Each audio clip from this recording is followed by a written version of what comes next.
Mesdames, Messieurs, bonjour. Très heureux de vous retrouver ici en direct de la Grande Halle de Cournon dans le cadre du sommet de l'élevage qui freine les énergies alternatives en agriculture. Bon, on va vous le dire justement au cours de ce débat et je fais confiance à mes invités pour cela. Jean Foyer, bonjour. Bonjour. Vous êtes président de Kéros Énergie, producteur de méthane et d'hydrogène à partir de la biomasse agricole, mais vous allez tout nous expliquer à vos côtés. Sébastien Brousse, bonjour. Bonjour. Agriculteur, éleveur, je dirais même dans la Creuse, producteur de lait et de viande. Pas d'erreur ? C'est bien ça. Et puis juste à ma gauche, donc Marc Christophe, vous êtes cofondateur d'Eno Énergie. Vous faites quoi, vous ? Du photovoltaïque et de l'hydroélectricité. Bon, on aura l'occasion d'en parler. Alors, qui freine les énergies alternatives ? Déjà, on va démarrer par justement l'agrivoltaïsme. On a l'impression que l'agrivoltaïsme, c'est un revenu assuré pour les producteurs. On a l'impression que vous voulez y aller, en développer partout et qu'au final, on vous freine. Alors, pas tout à fait. En fait, nous militons quand même pour un photovoltaïque au service de l'agriculture. Donc on a une démarche qui est un petit peu différente de ce qu'on peut voir actuellement et qui peut être aussi une image déjà tronquée sur le sujet. Aujourd'hui, nous, de notre côté, on a clairement mis en place une réflexion inverse, c'est-à-dire qu'on a en interne des ingénieurs agronomes qui nous suivent et qui permettent justement d'avoir cette objectivité que l'on recherche pour justement faire une démarche sur l'agriculture, sur le bien-être animal et aussi sur les cultures et la productivité. Donc en clair, vous voulez mettre des panneaux photovoltaïques, donc de faire des fermes photovoltaïques. Alors non, le mot ferme est tronqué parce qu'on parle de champs solaires de suite. Là-dessus, on est nous sur des mises en place de structures qui vont être adaptées à l'agriculteur. Alors elle est à la fois double, on va être sur une démarche justement de non-artificialisation des sols de cette côté et non imperméabilisation des sols. On est assez clair là-dessus. On a une démarche également qu'on va prendre un petit peu à l'envers. On a la réflexion de l'agriculteur qu'on écoute, on va forcément se mettre en place avec les syndicats, avec les groupements, les coopératives. On remonte effectivement vers les chambres d'agriculture qui pour nous ont effectivement cette démarche de pouvoir valider les projets en amont. Et de là après on peut lancer les projets. On va analyser deux sortes d'agrivoltaïque, enfin plusieurs, mais entre autres sur les cultures et sur le bien-être animal. Sur la partie culture, bien entendu, on va mettre des outils sur certaines cultures parce que ça peut ne pas marcher, il faut être conscient de ça.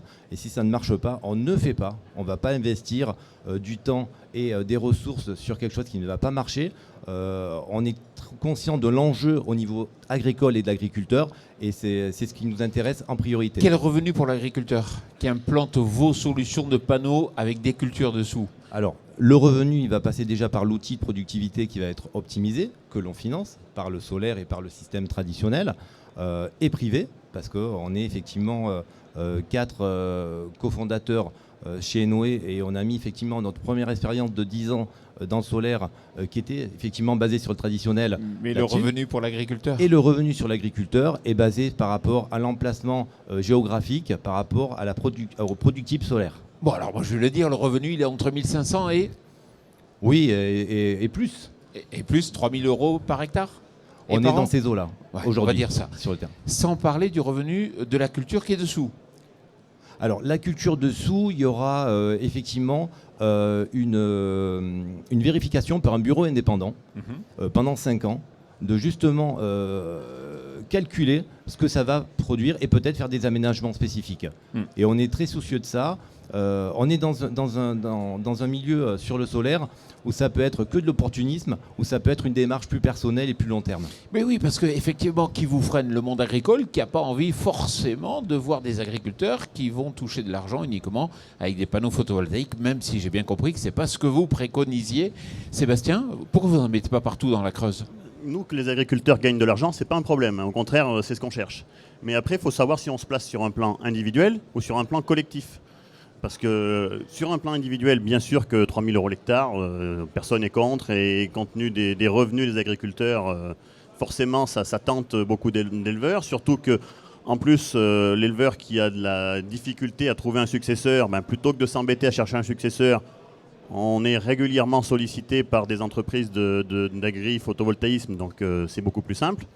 Mais après, sur un plan collectif, eh ben, il y a à la fois le mitage du territoire, la beauté du territoire et le problème de la sécurité alimentaire. On est agriculteur, on n'est pas agricueilleur.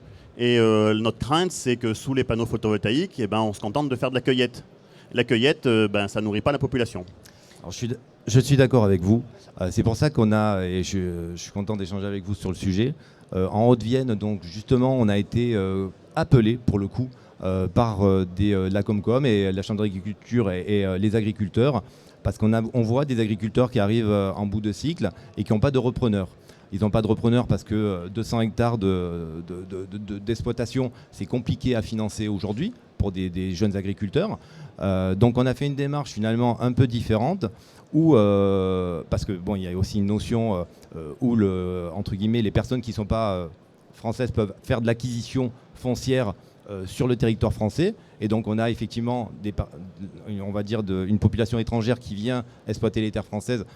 J'ai pas forcément j'ai une idée sur le sujet, mais bon, voilà, ça n'est que personnel. Et de l'autre côté, justement, ces exploitants nous demandent de venir, et pas de, justement parce que pourquoi on nous a demandé la Comcom de venir là-dessus, parce qu'il y allait avoir du mitage, parce qu'on allait faire des lotissements de villas, etc., et que c'est plus du tout la démarche, et on perd de l'agriculture.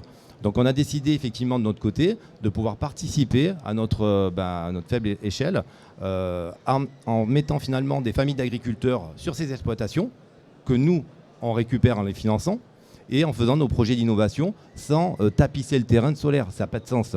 Le but c'est de faire le bien-être animal, donc sur la partie ovin, bovin et avicole que l'on travaille. On les travaille à la fois sur le service innovation en interne, mais sur des bureaux externes et sur finalement de la réflexion collégiale qu'on fait avec différents services.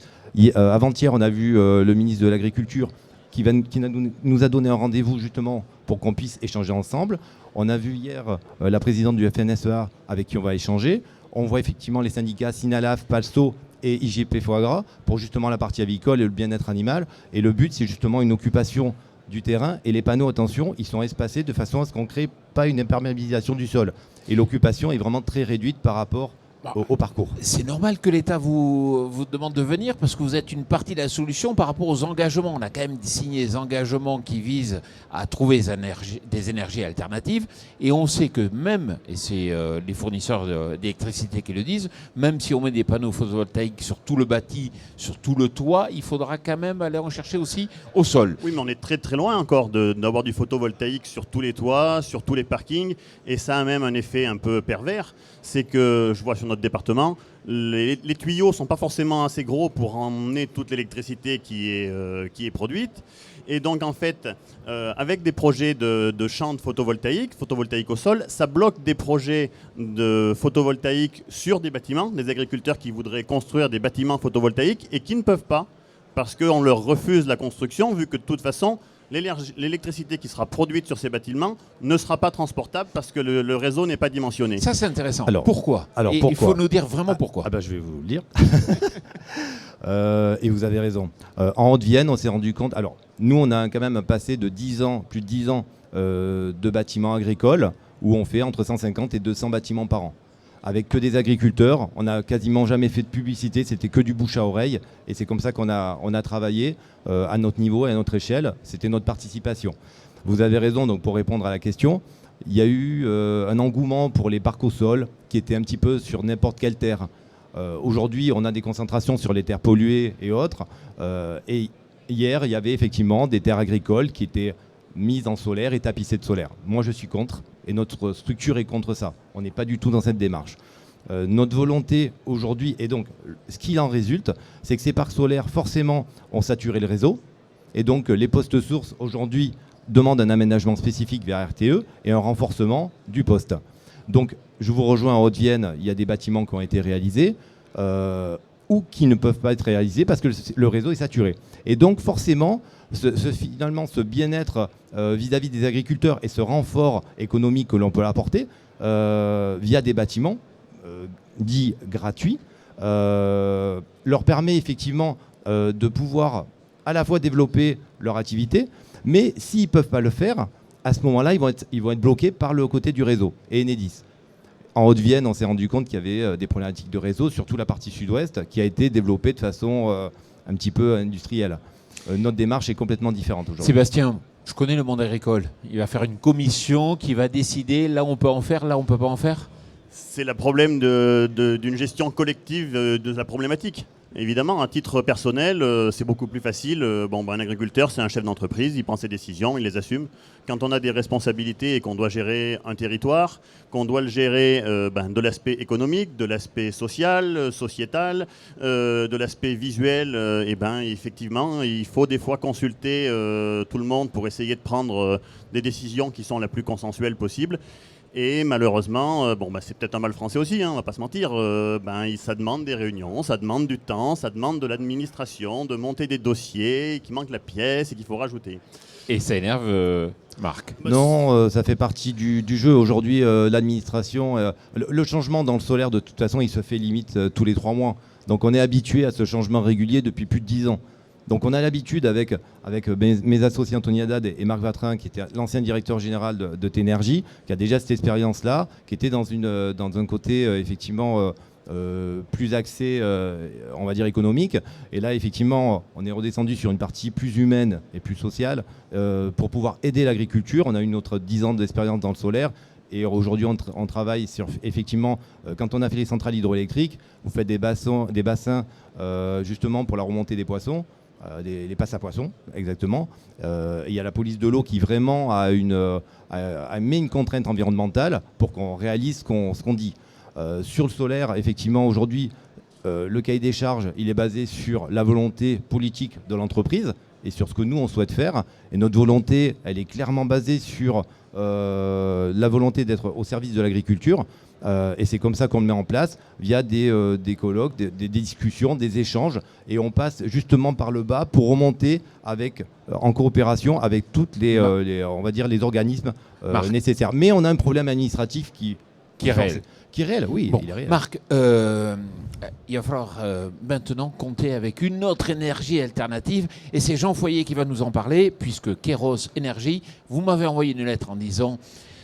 on est énervé face à l'État parce qu'on est freiné dans le développement d'une énergie qui est intéressante, qui mêle à la fois une compatibilité avec l'agriculture et la capacité de produire l'énergie de façon très locale. Expliquez-moi comment.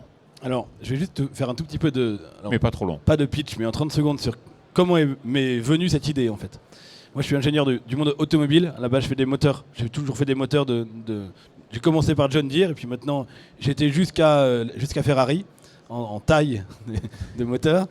Et donc moteur à combustion, j'ai été interpellé par les constructeurs sur le mix énergétique obligatoire, la transition fossile vers autre chose.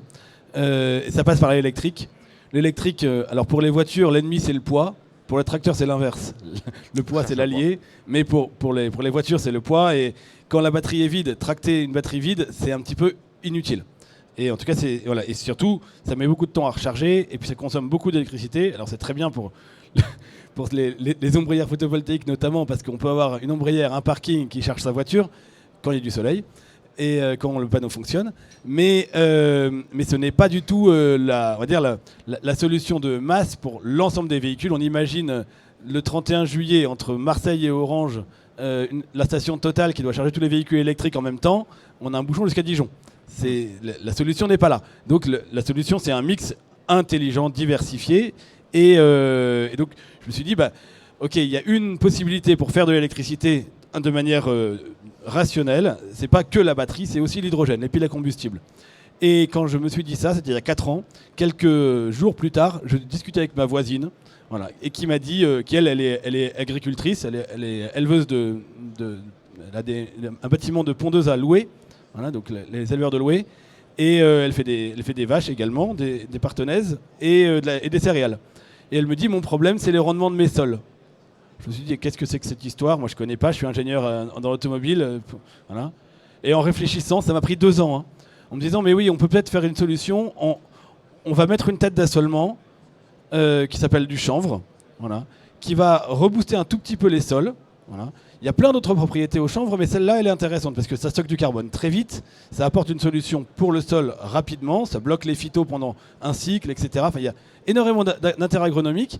Et puis il y a un intérêt chimique, parce que je suis quand même ingénieur et j'ai réfléchi un petit peu, en disant mais qu'est-ce qui peut, avec une plante donc, du monde agricole, fabriquer du méthane et de l'hydrogène? Parce que le méthane, c'est aujourd'hui, l'hydrogène, c'est demain.